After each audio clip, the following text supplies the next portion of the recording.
نن موږ د جمهوریت څه بحث وایو. د جمهوریت دی چې شي جمهوریت تعریف څه دی؟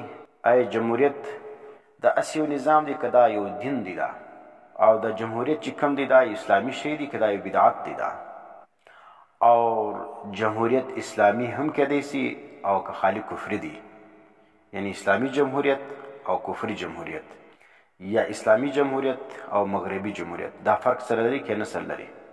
اول موږ وایو د دې تعریف د جمهوریت چې کوم دی هغه بعضو خلک چې د جمهوریت کې ډېره غول وکړې ده هغه د ځانه تعریفونه کوي او په جمهوریت او په سیاست باندې پوهېږي هم نه.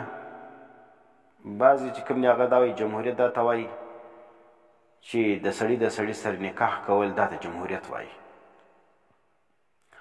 او بعضې به فرمایي چې د لږ په سیاست پوهي وایي جمهوریت چې کوم دی صرف د انتقال اقتدار نوم دی.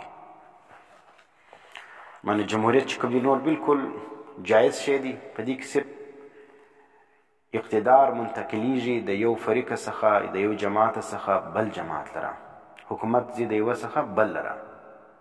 نو دا فرامنه طریقه ده، نو ځکه په دې کې هېڅ قباحت نشته. به د دغه فرامن انتقال د وجې دا ټول شی چې کوم دی هغه جایز دی. خو دا تعریفونه چې کوم دا د جمهوریت تعریفونه نه دي. دا د جمهوریت اصل تعریف هغه دی چې واضعینو د جمهوریت هغه کړی دی. جمهوریت چې چا ایجاد کړی دی، دا نظام چې چا مقرر کړی دی، دا نظام چې چا دنیا ته ښکاره کړی دی، هغو چې کوم تعریف کړی دی هغه معتبر دی. لکه اوس ګوره نحو صرف کې موږ وایو چې اسم څه ته وایي، فعل څه ته وایي، او حرف څه ته وایي، کلمه څه ته وایي، کلام څه ته وایي، منصرف څه ته وایي، غیر منصرف څه ته وایي. دا چې کوم دی د دې به هغه تعریف معتبر وي په نحوه کې چې ائمه د نحوې کړي. او دا رقم حلال و حرام دا مشتفق قرار شي. نو چې په فقه کوم شي ته حلال ویل سوی هغه به حلال وي، چې کوم شي ته حرام ویل سوی هغه به حرام وي. او دا رقم کوم شي سنت دی، کوم شي واجب دی، کوم شي فرض دی. اوس د سنت او د واجب یا د فرضو هغه تعریف معتبر چې فقه کړی. اوس په سر به کوم واجب طور استعمالیږي، خو هلته هغه واجب د شریعت نه دی مراد. نو ځکه د جمهوریت هغه تعریف معتبر دی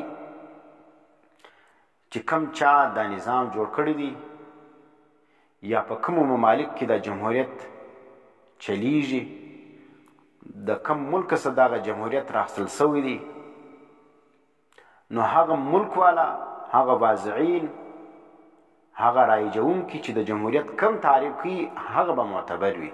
پر هغه باندې موږ خبره کوو. سیاسیات او علم باقاعده په دې بي او اف کې چې کوم دی هغه د دې یو کتاب راځي په دې باندې د هغه باقاعده پرچه اخیستل کېږي علم سیاسیات باندې. نو اوس چې کوم دی هغه په هغه کې چې ته وګورې پولیټیکل ساینس کې چې کوم دی هغه د جمهوریت کم تعریف سوی دی. دا داسې کتاب نه دی چې دا د خلکو سره پټ کتاب دی. پولیټیکل ساینس هر هغه سړی چې اف ای او بي ای او ام ای کړي وي هغه ته معلومیږي. هلته چې ته وګورې چې کوم سړی پر هغه باندې نمبرونه اخلي، پرچه یې ورکوي، پاسه یې، هلته د جمهوریت کم تعریف ورته کوي. او دا زموږ سیاستدانان چې د اف ای او بي ای پاس کړي وي د هغو په ذهن کې د جمهوریت کم تعریف دی. نو هغه علما چې پر ځای ناست وي او د جمهوریت دپاره چې کوم دی هغه سر و پښې سره ټکوي او د جمهوریت دفاع کوي او دونه نه خبر چې پولیټیکل ساینس کې د دې کم تعریف سوی دی. او دا زموږ چې کوم نمایندګان روان دي اسمبلۍ لره دا د جمهوریت کم تعریف کوي. ته د هغو سوال پوښتنه وکړه د جمهوریت وایي وڅه ته